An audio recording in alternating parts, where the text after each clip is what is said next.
Wow, unde am ajuns! Nici nu știam că o să ajungem în asemenea loc.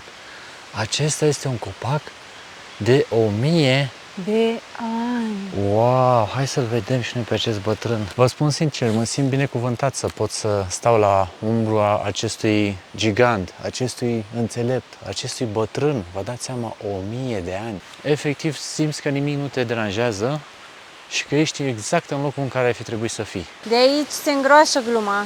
Da. Încep traversările de râuri, chestii, trestii. Mamă, ok. Doamne, cum arată! Doamne, Doamne, Doamne! Este incredibil! Vai, cât de frumos e! Wow! Wow, chiar cum Se vede cascada Ia. de aici.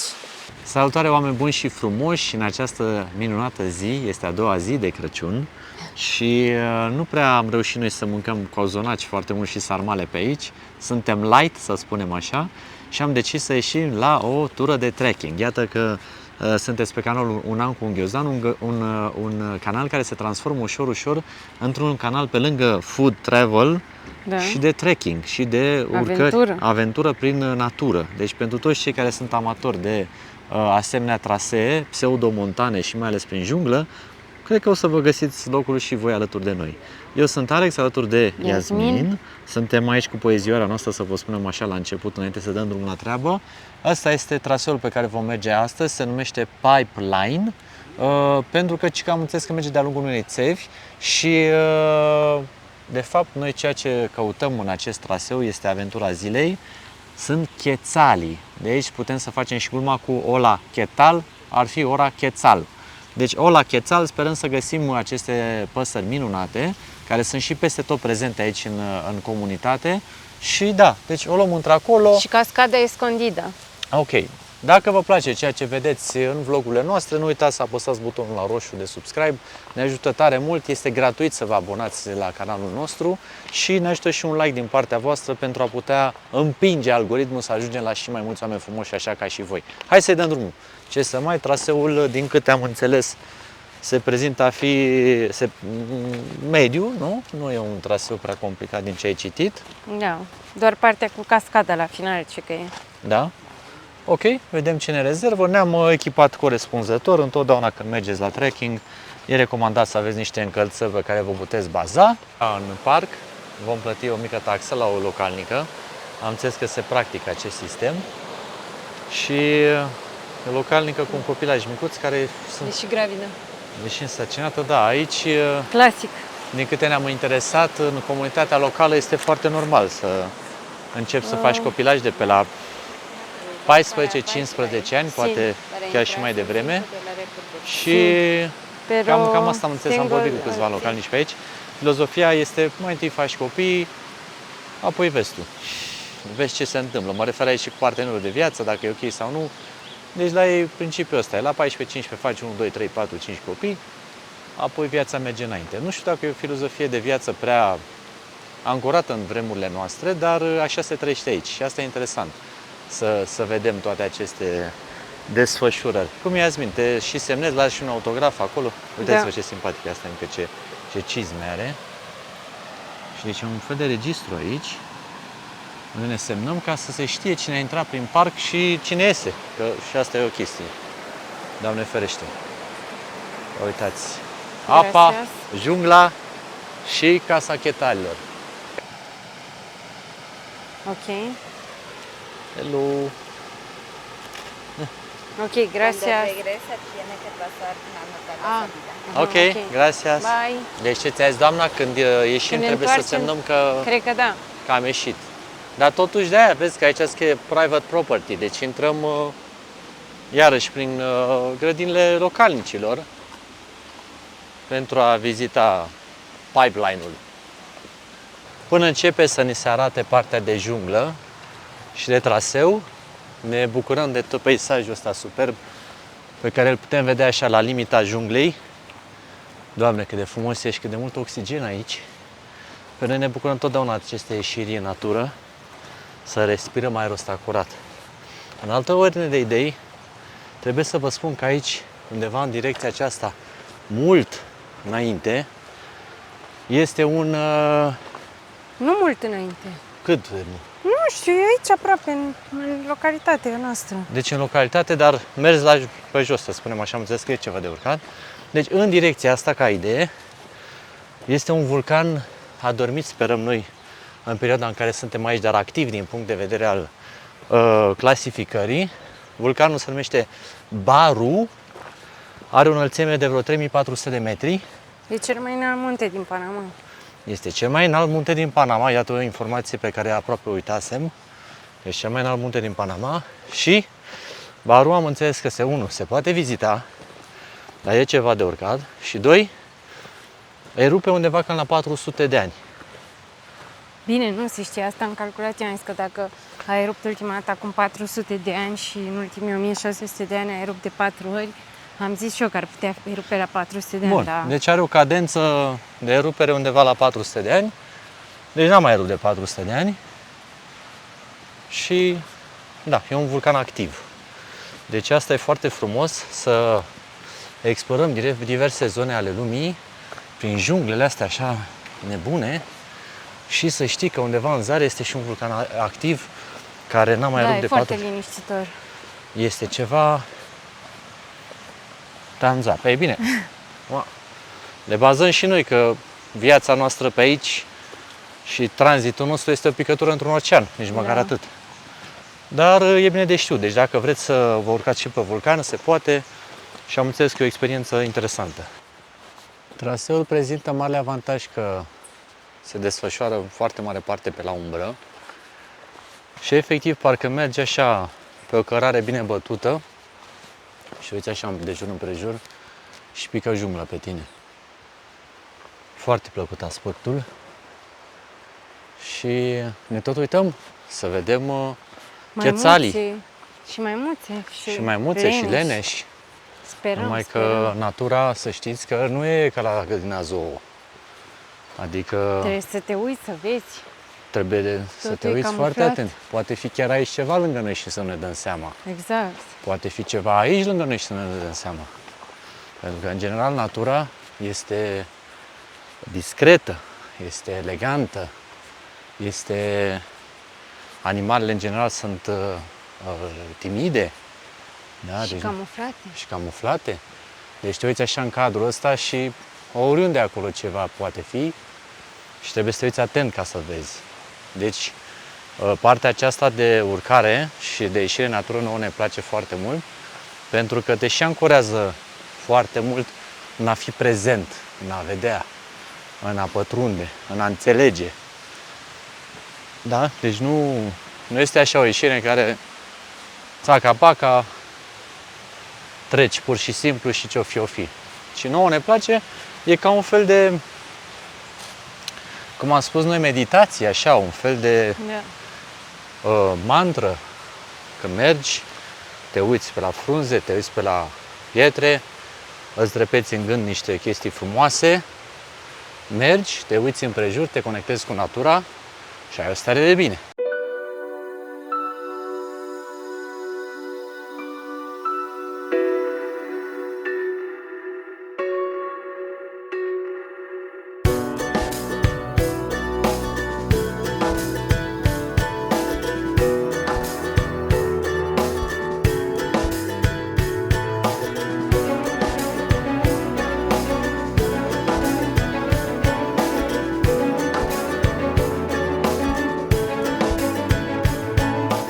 Ce frumoasă e bolta asta prin care trece Iasmin. E o boltă de bambus. Vezi, s-a curbat bambusul de aici și s-a lăsat pe partea cealaltă. Și a format o boltă naturală. Și cam așa se întâmplă peste tot prin pădure. Avem și un podeț pe aici de traversat. Două țevi întinse.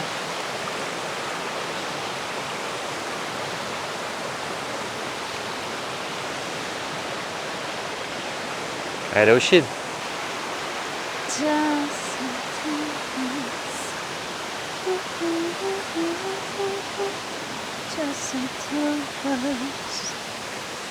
Uite că am găsit din zare, a venit și o familie.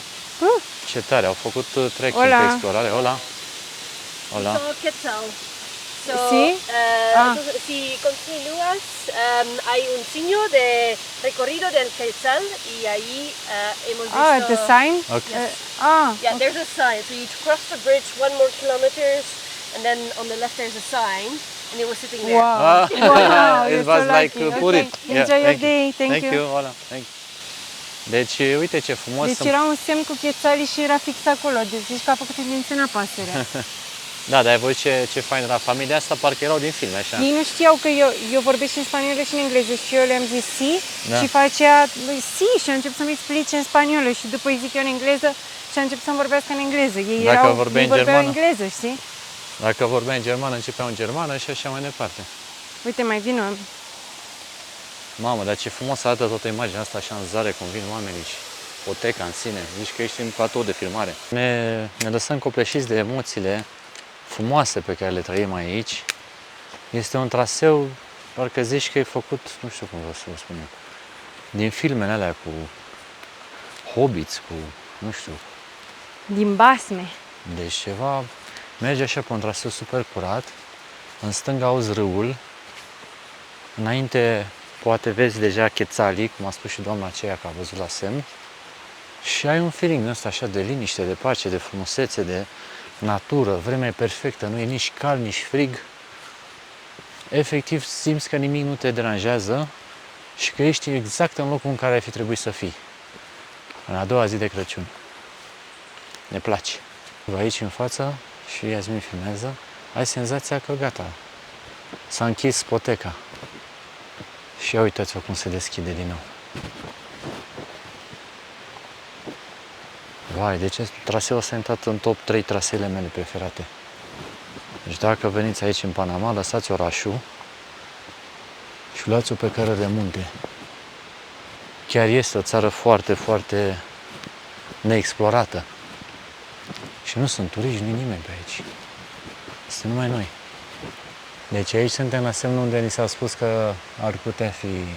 Aici au văzut ei, îți dai seama că pasărea rămâne acolo forever. Dar noi ne uităm acum prin copaci să vedem dacă avem șansa să vedem vreun chețal. O chețală. O chețală, exact. Și mamă, ce frumos se vede fabulos înainte. Cum mergem așa în continuu în junglă. Dacă e și noi nu vedem. Îți dai seama că poți să fii pe oriunde și noi nu dăm seama. Iasmin acolo, e frumos? M-am speriat pentru că te-ai speriat de o frunză. Ceva. Uite cât frumos se vede aici, pe cât de multe planuri se urcă. Adică mergi, ai niște trepte pe aici și peste tot pe unde te uiți în jurul tău e vegetație. Și ne tot uităm pe sus după cântecul chețalului sau niște păsări și nu știm exact dacă e chețalul sau altă păsăre. Ca să nu zic păsărică. Vezi cum un cuvânt ajunge să aibă conotații ciudate? Traseul acesta se numește, printre altele, pipeline, pentru că noi mergem de-a lungul țevii acestea albe, plus altele pe care le-am mai văzut, și care colectează apa de aici și, cel mai probabil, alimentează orașul, satul, adică sunt niște pompe masive și țevi pe aici care tranzitează cu apă, din loc mai sunt sparte, dar își fac treaba. Peisajul în continuare este superbisim. Asta e conducta.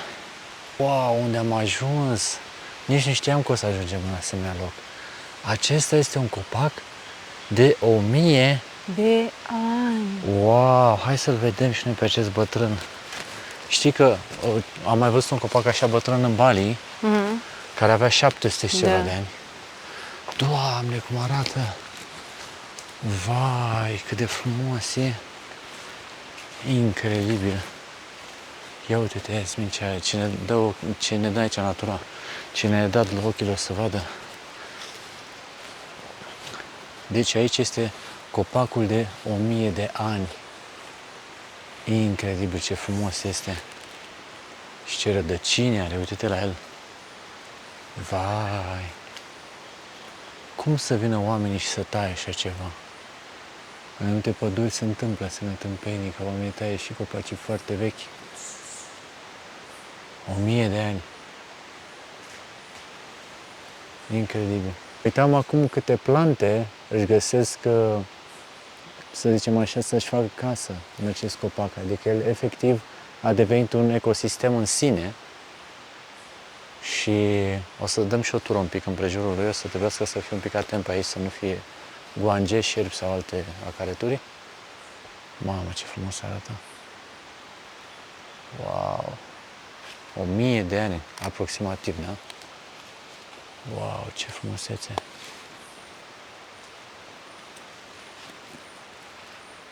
Mamă, și de aici trebuie să-l vii, Iasmin, să-l vezi. Vai, cât de frumos e! Un gigant aici în mijlocul naturii. Bineînțeles că el practic a luptat și luptă în permanență pentru lumină, da? El se tot duce și se înalță pentru a avea cât mai mult acces la lumină. Cam asta este lupta aici în interiorul acestei păduri tropicale. Lupta pe lumină.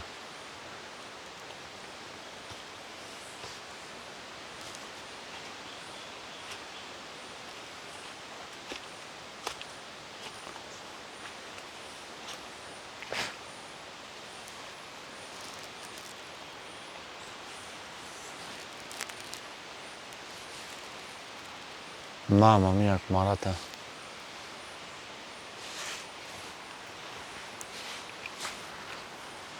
Vă spun sincer, mă simt binecuvântat să pot să stau la umbra acestui gigant, acestui înțelept, acestui bătrân. Vă dați seama, 1000 de ani. 1000 de ani aproximativ, pentru că vă dați seama, nu poate să știe nimeni cu siguranță vârsta acestui copac. Dar uitați-vă el cum arată. Doamne! Mulțumesc pentru această zi superbă. După ce am făcut o rundă de poze, care evident că, na, e vorba aia, photos, cum era Iasmin, won't do justice. Da. Deci fotografiile, clar, nu pot descrie exact cum te simți când ești în preajma acestui înțelept al pădurii. Am decis să ne continuăm drumul într-un ritm oarecum bine setat, pentru că, na, ziua poate trece destul de repede și pe aici clima se poate schimba rapid și mergem mai departe, unde cred că aici pe stânga e un copac care nu are 1000, dar după cum arată, are multe sute de ani și copacul ăsta. Uite-te la el cum arată. Ăsta merge îmbrățișat. Știi? Să stai așa și să îl atingi, să te conectezi cu el, să întrebi. Ce mai știi tu despre locurile astea? Spune-ne! Traseul începe să meargă pe niște cărări și mai înguste, cu o vegetație și mai bogată. Și parcă nici nu știu ce ne va rezerva. Uite cum se vede acolo, sus muntele. Roca. Vezi? Se vede un zid. Ai grijă aici. Da. Pe locuri drumul mai și dispare. Iasmin speră că nu trebuie să traversăm pe țeavă. Și dacă ar fi, tot e superb. Deci noi, sincer, n-am fost într-o pădure așa de sălbatică și așa de bătrână, precum am văzut unii copaci. Se vede că pe aici nu s-a circulat în mod frecvent. Ai scăpat de traversat pe țeavă. Doamne, ce emoții aveam! Uite cum sunt boltele astea. Trebuie să te filmezi când treci pe aici. Ia, du-te tu înainte, că asta e de... Stai să te filmezi cu telefonul pe verticală.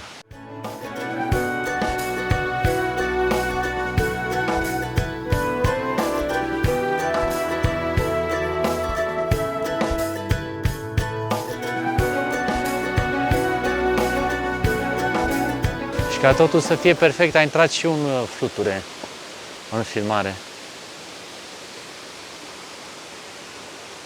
Îmi place tare mult să trecesc în volta asta așa de bambus. Vezi că de aici se îngroașă gluma.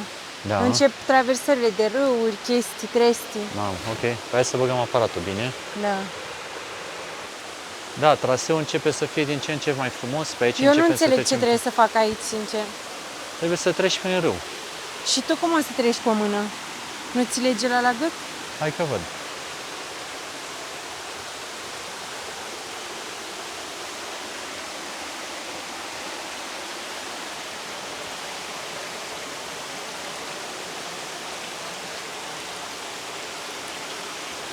ușor să ne alunece, asta e baza.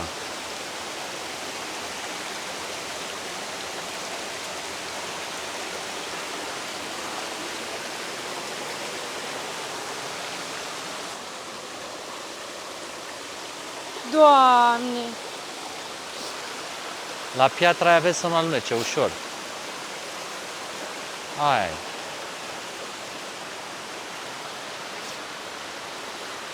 Am o idee! Lungește bățul și dă-mi camera. Hai. Se trece râul! Ia uitați, cascada, grijă, grijă!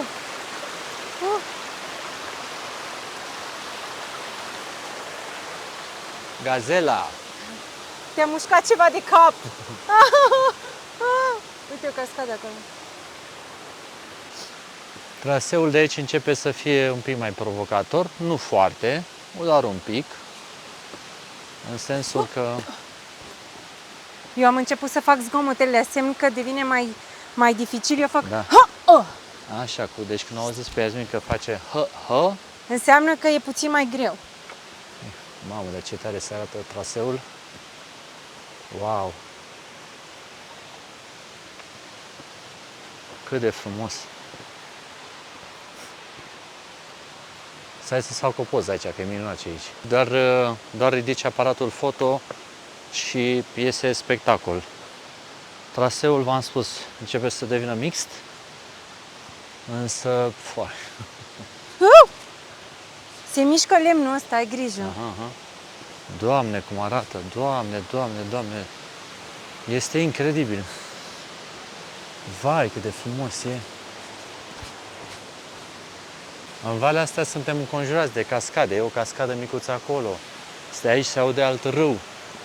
Suntem la întrepătrunderea apelor. Uite cum e planta asta. Doamne! Vezi? Doamne, E ca cât o de pâlnie. mare e! Incredibil de mare! E ca o pâlnie. Deci cred că o frunză din aia are o învergură de minim 1 metru. Nu exagerez. Foai de capul meu, cât de mare e! Recomandarea zilei, printre altele, este să aveți pantaloni lungi când faceți asemenea drumeții, pentru că deja aici... Adică trecem pe lângă multe plante și Da. te atingi mereu, știi? Exact. Și poți să te irite. Pielea noastră nu prea e obișnuită pentru asemenea tipuri de atingeri, așa că e bine să aveți pantaloni lungi. Bine, noi ne-am antrenat deja, practic, am mai fost și la Valea lui Anton. Ziceam că lumea scria pe net că e dificil traseul. Mie mi s-a părut mai dificil celălalt. Da, cel de La la Valea lui Anton, adică... Da, la Valea lui Anton. Dacă n-ați văzut vlogul, vă recomand să faceți asta. Adică erau pietre multe, alunecoase, era diferență mare de altitudine. Da. Uite-te și tu în timp ce te filmezi, cum degajând cadrul, ia uite-te și tu ce frumusețe faci. Cum curge râul ăsta. Abundență de viață. Și de energie Super bună. frumos.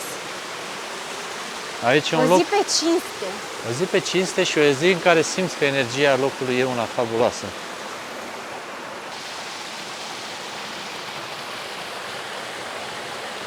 Ce ai văzut acolo, iubito? Muntele. Muntele, Nu vezi da. cum arată zidul Vai. ăsta? Arată ca un capăt de traseu, așa arată. Efectiv, ajungem în baza muntelui. Aici ar fi mers o creștere, ceva. Cine știe ce ne mai așteaptă.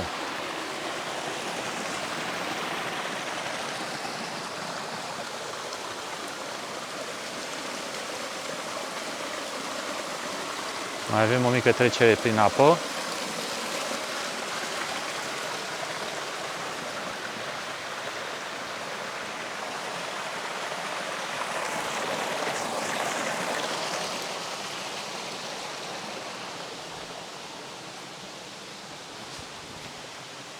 Totdeauna când treci prin apă e bine să verifici bolovanii pe care calci, că s-ar putea să ai o surpriză.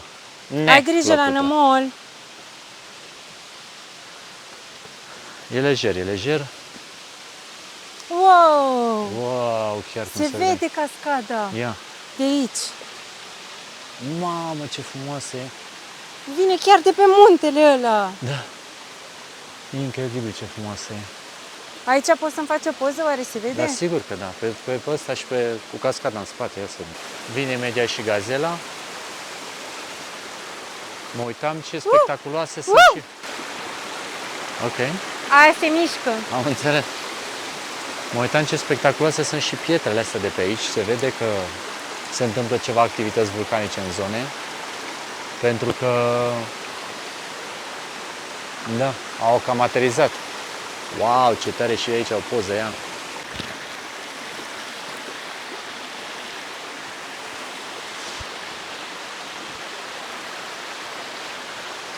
Ai grijă la ultima piatră, că alunecă.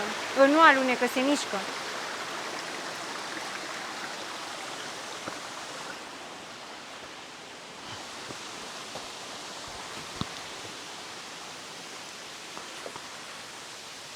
Aici se poate să fie fier prin apă, că e destul de roșu râul.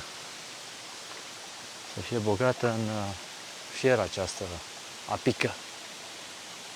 Cum se vede? Vorbeam acum că peste tot, prin toți pereții, se vede că se scurge apa. Aici e mai stătută. Dar uitați-vă încolo cum se vede. Apă peste tot.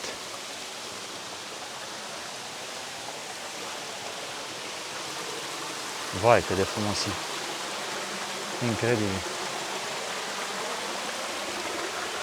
E super, super frumos. Da.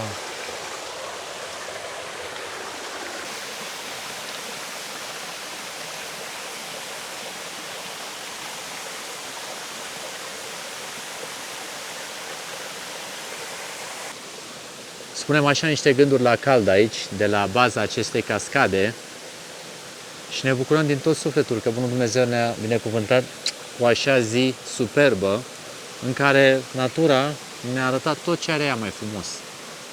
Oameni buni, ieșiți din case, mergeți în natură și vedeți minunăția. See the world, cum s-ar spune mai pe românește. Explore the world. Bagi cover? Da, am vrut să lăsăm gândurile astea așa. În mintea mea suna mult mai bine, să știi. Da. Lăsăm gândurile astea așa de aici, din locul ăsta. Am lăsat și noi o energie și o stare de bine și suntem recunoscători că am putut să vedem și așa ceva.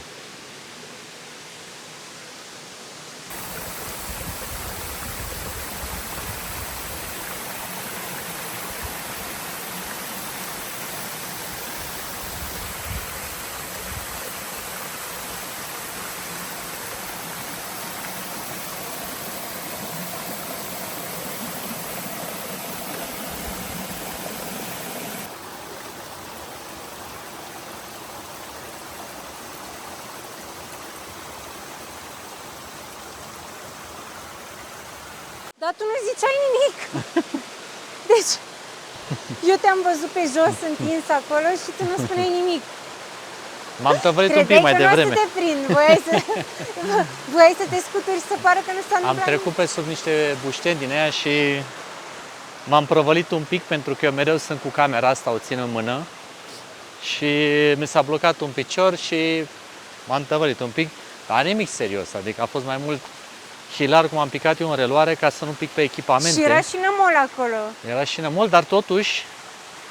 Dar nu era nămol din ăla super rud, se mai uscase puțin și nu a rămas lipit. No, doar aici unde m-am sprijinit un pic, dar nici să... Cum era vorba? Trece până te însori, sau cum era? Acum, uite, trece până ieși din Bine pădure. că n-am pus încă hainele la spălat, că uite, putem pune mai multe mâini. Da, adevărat. Descoperit plăcerea... Îmi place să frec bambusul. Sună Știu ciudat, că sună dar ciudat, dar e super smooth. Ține-te puțin de el să vezi ce mișto e. de senzație super plăcută. Are țepi ăștia așa din loc în loc, de să ai grijă, dar e foarte mișto când... E un grip bun pe care poți să-l ai când faci chestii. Și uitați-vă ce frumos e. E plin de bambus peste tot. Drumul de întoarcere ne este mai ușor decât vine la urcare, însă ne bucurăm așa de fiecare pas pe care îl pășim pe aici, în această minunăție, mai cu provocări, dar sunt pași... Bine, eu era să pic de mult mai multe ori decât la urcare, probabil pentru că sunt mai relaxată, știi? Da, și de când ești relaxat și la coborâre, uneori, într-adevăr, poate fi mai provocator chiar dacă la urcare. Și în continuare ne uităm să vedem dacă găsim o pasăre chețal. Să vedem dacă o găsim pe aici, măcar la coborâre poate avem această șansă. Este o pasăre rară Nu se vede chiar mereu, dar poate, cine știe. Cât de frumoasă poate fi planta asta. Tu când erai mică, ia-ți minte, jucai cu guraleului să faci Da, capcanele? seamănă. Ia uitați ce deranj am făcut aici la oamenii ăștia, că i-am rugat să ne ia și pe noi cu mașina și acum transformă mașina în ceva mai mare. Gracias, thank you very much. Și foarte frumos, m-am dus la ei la ușă și am întrebat dacă ne iau și pe noi până în oraș. Da, și uite, sau... Wow! Big. You stay good there? Da, vezi că la picioare acolo să ne rănim. Da, vedem. Nice to meet you. Nice to meet you also on YouTube. Ia uite aici ce oameni frumoși am găsit aici. Ok, nice meeting you guys. Keep in touch and see you on the beaches of the world, of course. Sounds good. Thank you. Muchas gracias. Alice. Nice to meet you. Thank you. Bye. Ok. Have a good time. Bye bye. Bye. Bye. Ce părere ai? Ce prieteni am făcut pe aici, a?